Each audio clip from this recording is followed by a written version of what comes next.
Hi, this video is going to cover how I did a demo in class of how to make a cinematograph. So I'm just looking at my video here that I've already edited down to about 1 second. Made sure it looked okay, and I'm going to go File, Import Video Frames to Layers. And this is going to give me a couple of options. It'll either let me choose to import the whole video, or I could choose a portion of the video if I had not edited it down already. And it also lets me choose a certain number of frames, like import every other frame, in which case a 30 frame video would give me 15 frames. So the first thing I'll do is double click the timeline panel, and I'm going to try to reduce the number of frames in this animation to make the file smaller, but also to make my job easier. And so if I want a cinematograph of Scott blinking, I'm going to find the frame right before where he starts to blink. And it looks like it's around 13 or 14. So I'll click there, and then I'm going to hold shift and click on the first frame and hit delete. And so now when I hit play, he starts blinking immediately, but I want to find the end of the blink because I can still trim a little.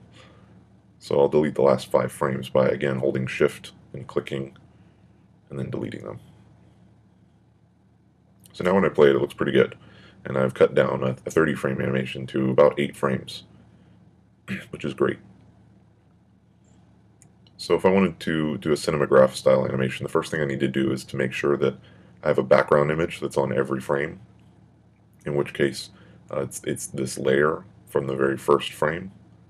And so I'm going to select all my frames and then click the eyeball on and off so that now when you see it, that one layer is active in every frame. And so if I want his eyeballs, I'm going to draw a small selection around them and then use the refine edge tool to feather so that you see a little soft edge.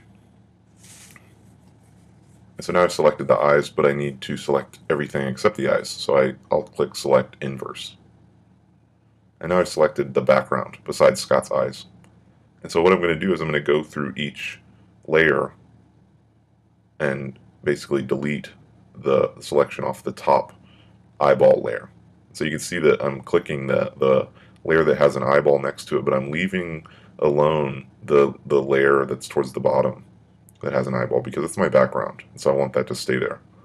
And so really, even though on my layer panel it looks like all these are just white, empty layers, they have little eyeballs on them. And so when I play it now, it plays pretty smoothly. And so I'll go save for web and give it a preview. And it looks pretty good. Colors look good. And so I'll click save. Save it on my desktop or wherever. And then I always like to test it. And so I'll open it and then drag the file to a browser. In my case, I'm just going to drag it to Chrome to give myself a preview. And it looks good. So that's all there is to it.